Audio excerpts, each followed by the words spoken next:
here we are, Caitlin Clark, the only WNBA player ever to be on a global 2K cover. Yeah, we've had the Angel Reeses of the past and the Asia Wilsons and Sabrina and Diana Turner. That was the WNBA edition. That was the edition that nobody wanted.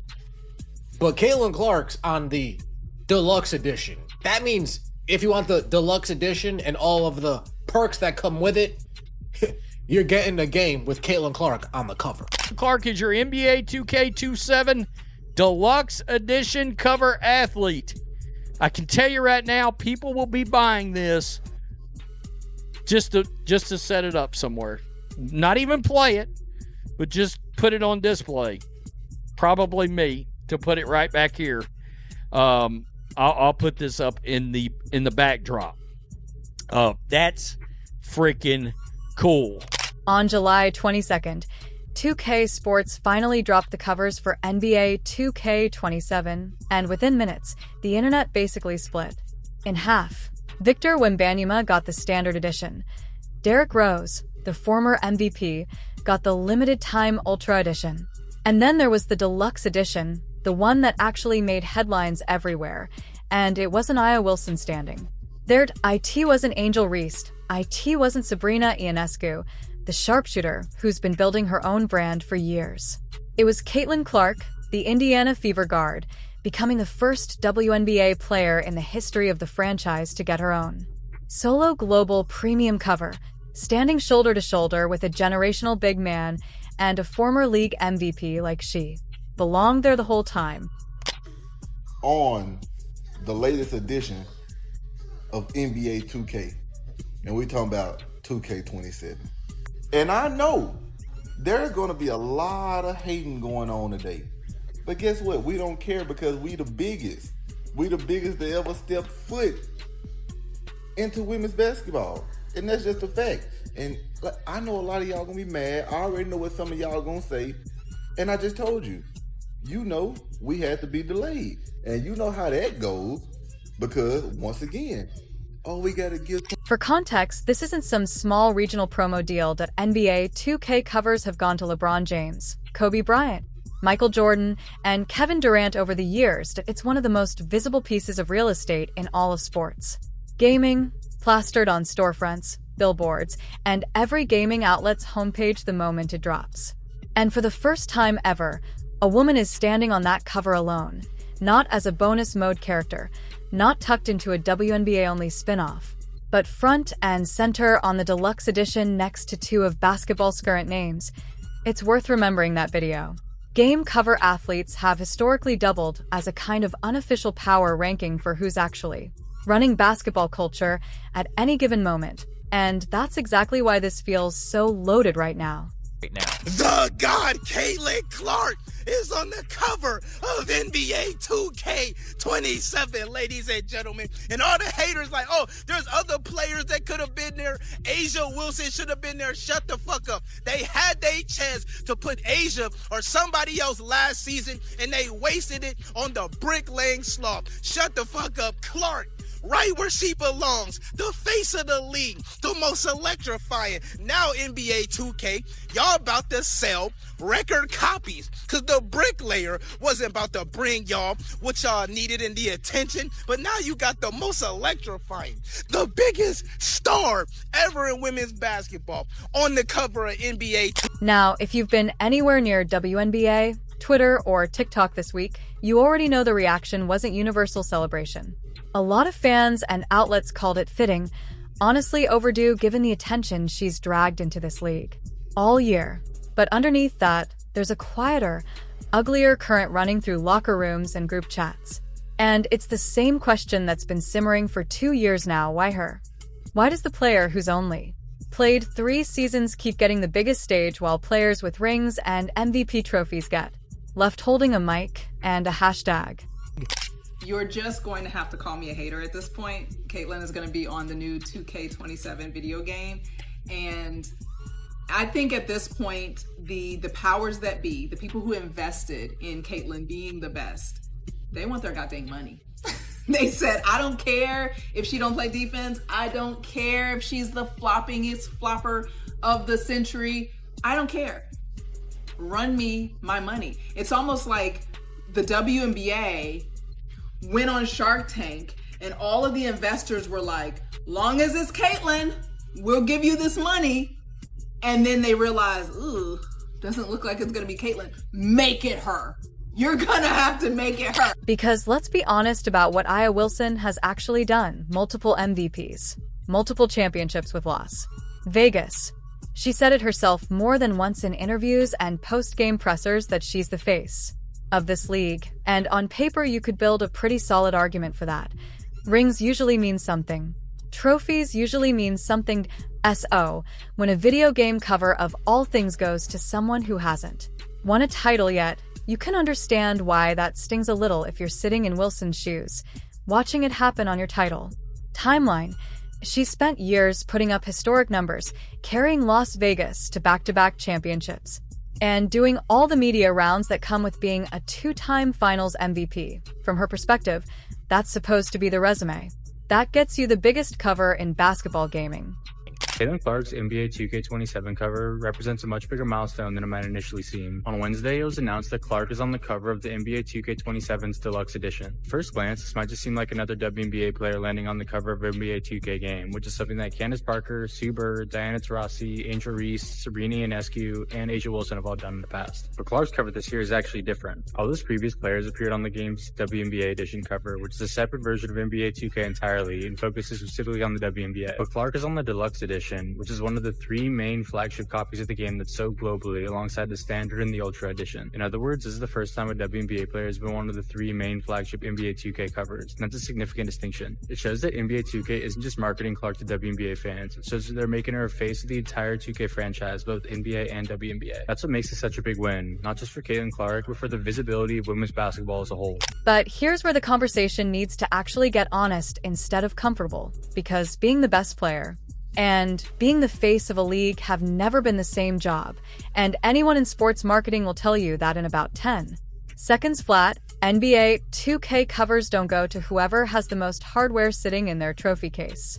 They go to whoever moves units, whoever gets a teenager in Manila or a grandmother in Iowa to actually care about a basketball video game they'd otherwise never touch. And right now, globally, there is exactly one WNBA player doing that at scale. And it isn't close. New York Liberty versus Indiana Fever game on CBS is now the second most watched WNBA game since 2000. Since 2000, averaging 2.579 million viewers, peaking at 3 million viewers. 3 million viewers for Caitlin Clark. Who else in this league getting 3 million viewers? Is it Asia Wilson? No. Is it Olivia Miles? I love her game. No. Is it Paige Becker's getting 3 million views? No. Only the GOAT Caitlin Clark can do this. Look at the actual television numbers from this season alone, because the numbers don't have an opinion. They just sit there and tell you what happened at Clark's July 12th matchup against the Las Vegas Aces pulled in. Average audience of 2.64 million viewers across NBC and Peacock, peaking at 2.8 million. That made it the most watched WNBA regular season game of all of 2026 and the most watched WNBA regular season Sunday broadcast since 1998, before most people watching this video were even born, and that game wasn't even a playoff matchup or a nationally hyped rivalry night circled on the calendar months in advance. It was a regular Sunday afternoon that turned into a television event purely because her name was on the floor. Compare that to how these decisions used to get made even 5 years ago, when WNBA players barely got mentioned in NBA 2K's marketing at all, let alone handed a solo cover slot on a premium tier.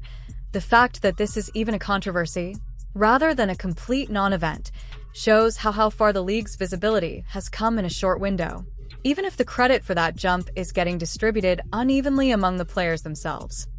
USA Sports coverage of Valkyrie's Fever last Wednesday, July 15th, is its most watched WNBA game on record, averaging 1.14 million viewers, up 172% versus last season's average WNBA cable viewership. Caitlin Clark up 172%. And y'all want to keep running around pretending like this person's the face, that person's the face.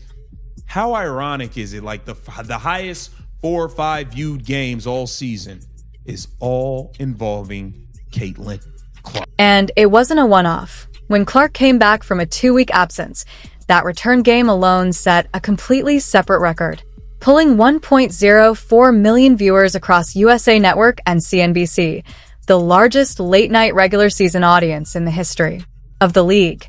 Not her career, not the season, the entire history of the WNBA. That's the kind of number a marketing department at 2K Sports simply cannot ignore when they're deciding who sells the most copies of a video game nobody was forced to buy.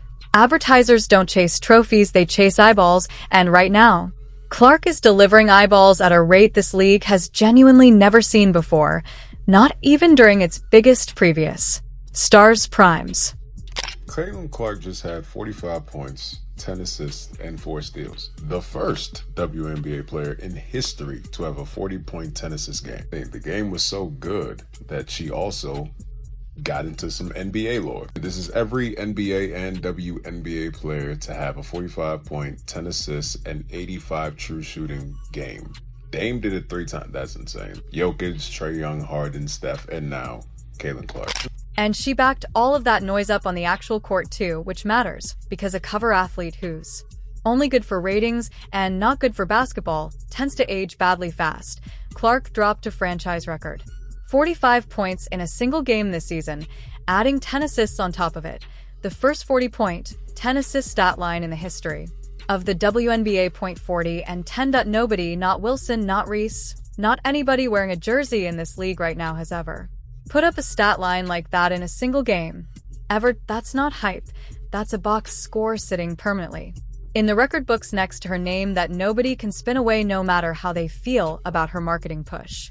So when people ask why Clark and not Wilson, that box score right there is a big chunk of the answer, even before you get into ratings, or jersey sales, or ticket demand in every single road city she visits. Arenas that used to sell a few thousand tickets on a Tuesday night start scalping seats for hundreds of dollars the moment Indiana's schedule gets announced, purely because of one name on the roster.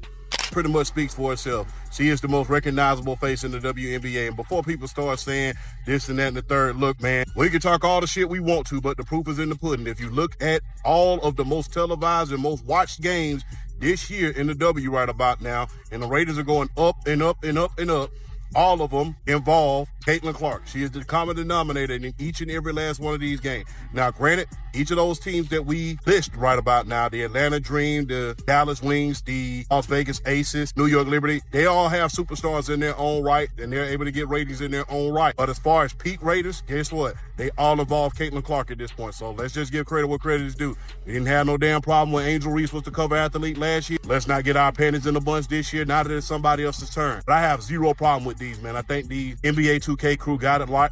Now here's the part that really seems to be eating at some of her peers, and it's not really about basketball at all anymore. It's about reach, because Clark isn't just a name inside the WNBA bubble the way most of these players are.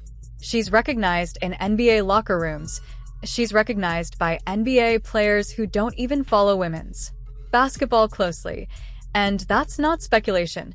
That's guys on record talking about her game with genuine respect. Steph Curry has publicly gone out of his way to praise her shooting range and her feel for the game, comparing the way defenses have to account for her the second she crosses half court to how defenses have to account for him. That's not a compliment NBA players hand out casually to just anybody. Other NBA names have echoed similar praise in interviews this year, pointing specifically to her range and her court vision as things that translate across any level of basketball, men's or women's. It's the same pattern you see in other sports whenever one athlete's popularity outpaces the collective mood of their peers. Tiger Woods dealt with quiet resentment inside golf for years for similar reasons, and Tom Brady heard versions of it his entire career too. Being the one who moves the needle the hardest almost always creates friction with teammates and rivals, who feel their own achievements deserve equal billing. Basketball, apparently, isn't any different. According to Tom Friend of the Sports Business Journal, Kathy Engelberg reportedly thought a suspension was too steep because a foul wasn't called live. But reportedly, Adam Silver saw clear evidence of a flagrant foul and urged Kathy Engelberg to act immediately. Now, the WNBA denies this account, but here's the part where the history matters in all of this. During Game 4 of the 2016 Finals, Draymond and LeBron James got tangled up on the floor. No flagrant foul was called live, but Adam Silver and the NBA reviewed it afterwards, assessing Draymond Green a flagrant foul 1, his 4th point, suspending him for Game 5 of the Finals. Now look at Alyssa Thomas. No call was called live. No flagrant foul was called live. But then after the game, elevated to a flagrant foul penalty to a suspension as well as a $1,000 fine. Different league, different player, but striking similar process. But here's where things get even more interesting. According to this report, those closest to Kathy Engelberg believed that she was in an unenviable situation where she didn't want to show favoritism to Caitlin Clark and also didn't want to overlook the fact that players felt overshadowed by Caitlin Clark, which is where reportedly her hesitation came from. But Adam Silver reportedly also felt bad for Kate.